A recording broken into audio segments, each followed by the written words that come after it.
हफ्ते में आपकी क्या स्ट्रैटेजी होनी चाहिए? बेसिकली कौन से ऐसे स्टॉक्स हैं जो आपको वॉच आउट करने हैं, या कौन सी ऐसी जगह हैं जहाँ पे फायदा आपको हो सकता है?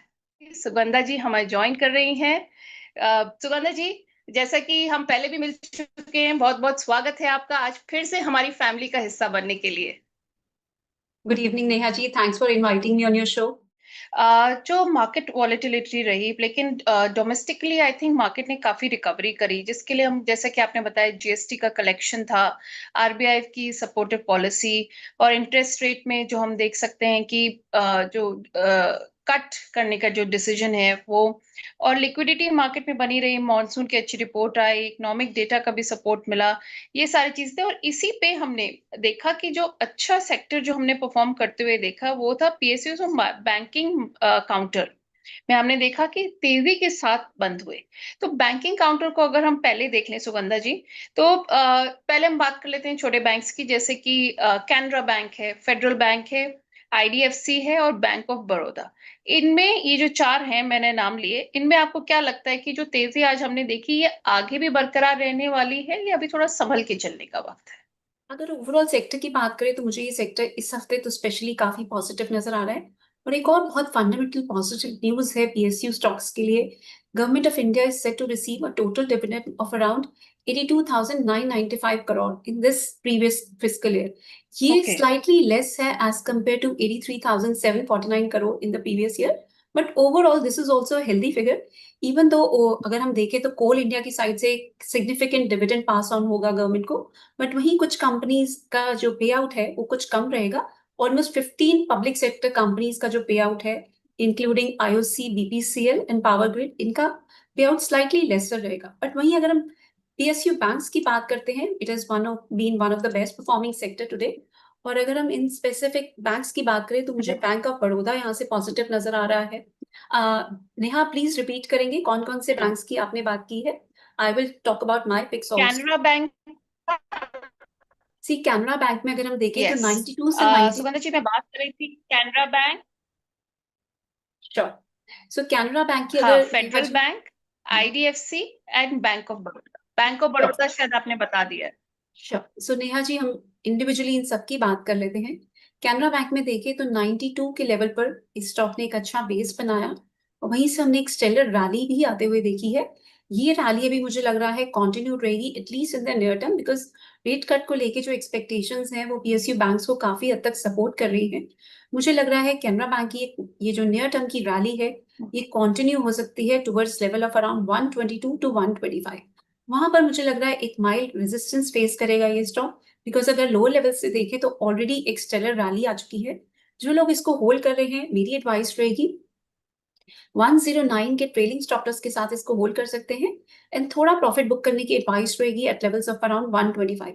125 के लेवल पर इस स्टॉक में थोड़ा सा रेजिस्टेंस देखने को मिल सकता है, बट देन ओवरऑल ये स्टॉक प्रॉमिसिंग नजर आ रहा है from a medium term to long term perspective also. Medium to long term में मुझे लग रहा है थोड़े वॉलेटाइल मूव्स रहेंगे, थोड़ी प्रॉफिट बुकिंग भी आएगी, बट ओवरऑल जो ट्रेजेक्ट्री नजर आ रही है स्टॉक की पॉजिटिव ही नजर आ रही है। नियर टर्म के लिए 125 के लेवल पर नजर रखें।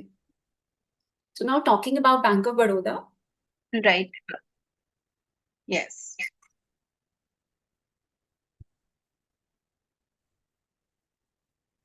सो बैंक ऑफ बड़ौदा में भी एक हमने पॉजिटिव ट्रेंड बनते हुए देखा है। इस स्टॉक में मुझे भी फर्दर पोटेंशियल भी नजर आ रहा है।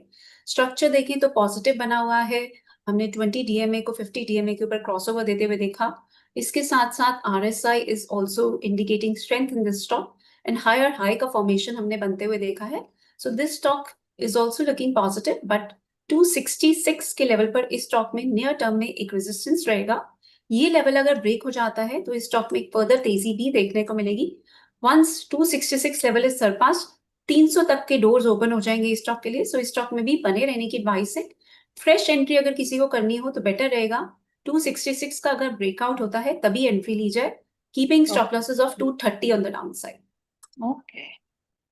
राइट, तो बैंक ऑफ बड़ौदा का आपने कहा 266 का लेवल वॉच आउट करना चाहिए, अगर वो क्रॉस होता है तो 300 तक जाने की उम्मीद है।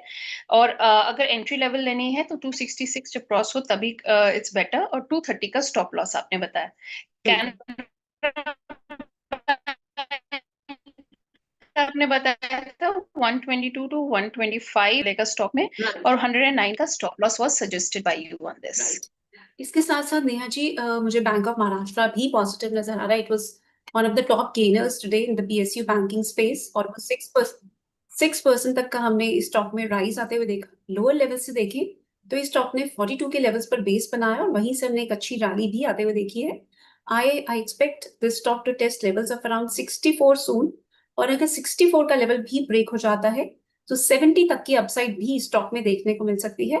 डाउन साइड में अगर हम सपोर्ट की बात करें तो 51 will act as a near term support, while अगर हम मेजर सपोर्ट की बात करें तो 42 का लेवल बैंक ऑफ महाराष्ट्र के लिए एक स्ट्रॉन्ग सपोर्ट की तरह एक्ट करेगा। ओके, सुगंधा जी, बड़े बैंकों की भी बात कर लेते हैं अब। HDFC, SBI और ICICI पर अपना व्यू दे दीजिए हमारे व्यूअर्स को। बिल्कुल। सो नेहा जी, HDFC बैंक में देखे तो हमने हायर लेवल से थोड़ी सी करेक्शन आते हुए देखी, बट देन ओवरऑल इस स्टॉक ने भी रिसेंट टाइम्स में बहुत अच्छा परफॉर्म किया है। It has largely been very resilient, even though अगर हम देखें तो पिछले साल अक्टूबर ऑनवर्ड्स हमने सिग्निफिकेंट करेक्शन आते हुए देखी, but then this stock has shown lot of resilience, और हमने लोअर लेवल से ऑलमोस्ट 1630 और लेवल से इस स्टॉक को ऑलमोस्ट 1980 और लेवल तक जाते हुए देखा। मुझे नियर टर्म में भी ये स्टॉक में एक अच्छी अपसाइड नजर आ रही है, इवन दो लार्जली इसकी अपसाइड देखें तो काफी हो चुकी है, बट अगर शॉर्ट टर्म ट्रेडिंग का कोई किसी का पर्सपेक्टिव है तो 1900 के स्टॉप लॉस से मैं अभी करंट लेवल्स पे भी मुझे लगता है स्टॉक में बाइंग की जा सकती है। बहुत लंबी यहाँ से लंबे टारगेट्स नियर टर्म में नजर नहीं आ रहे, बिकॉज ये स्टॉक ऑलरेडी काफी चल चुका है, बट अगर आपका शॉर्ट टर्म ट्रेडिंग का पर्सपेक्टिव है तो 2000 तक के लेवल्स के लिए स्टॉक में अभी भी बाइंग की जा सकती है, keeping a stop loss of 1900 on the down side. वहीं अगर हम आईसीआईसीआई बैंक की बात कर ले तो आईसीआईसीआई बैंक में मुझे स्लाइड टॉप हैवी नजर आ रहा है 1460-65 के लेवल्स पर। ये लेवल अगर ब्रेक हो जाता है तभी स्टॉक में फर्दर अपसाइड देखने को मिलेगी, otherwise I would prefer to avoid this stock at this moment. Okay, ICICI में आप कह रहे हैं अभी अवॉइड किया जा सकता है, बाकी आपने पॉजिटिव दिया है। सुगंधा जी, बहुत सारे हमारे व्यूअर्स अपने सवाल भेजे हैं और आई थिंक अब शुरुआत कर लेनी चाहिए उनको डिस्कस करने की, सब लोग वेट कर रहे होंगे। नीरज गर्ग जी हैं, उन्होंने एडवाइस मांगी है short term to medium term पर IDFC फर्स्ट बैंक पर, और इनके पास जो बाइंग रेट है इनका वो है 75 का। Neha ji, sorry, I would not be able to comment on this stock. I am personally holding this stock because of my regulatory requirements. I cannot comment on this stock. मैं levels जरूर बताना चाहूंगी। इसमें support रहेगा IDFC bank में 59 का एक strong support रहेगा, वाइल रेजिस्टेंस की बात करें तो 82 के लेवल्स पर इस स्टॉक में एक मेजर रेजिस्टेंस है। ऑल राइट, 82 पर मेजर रेजिस्टेंस देखने को मिल सकता है IDFC फर्स्ट बैंक पर। यस बैंक की बात करें तो स्ट्रक्चर काफी पॉजिटिव है और आज के सेशन में भी हमने काफी गेन्स आते हुए देखे। एक टर्न अराउंड जैसी सिचुएशन स्टॉक में बनी हुई है जब से जापान की एक मेजर कंपनी ने इसमें इन्वेस्टमेंट्स की बात की है, उसके बाद से ही स्टॉक में एक टर्न अराउंड देखने को मिला है, स्ट्रॉन्ग गेन्स आए हैं, और इस स्टॉक में आप थोड़े से भी डिप्स मिलते हैं तो एंट्री कर सकते हैं। As a disclosure, I am also personally holding this stock which may be for short term और लॉन्ग टर्म। ये स्टॉक मुझे एक मल्टी बैगर बनते हुए भी दिख रहा है from a slightly longer term perspective. Entry levels कौन से होने चाहिए इसमें? नेहा जी, इसमें अगर एंट्री लेवल्स की बात करें तो 20 के आसपास इस स्टॉक में एंट्री की जा सकती है और स्टॉप लॉस रहेंगे 17 के।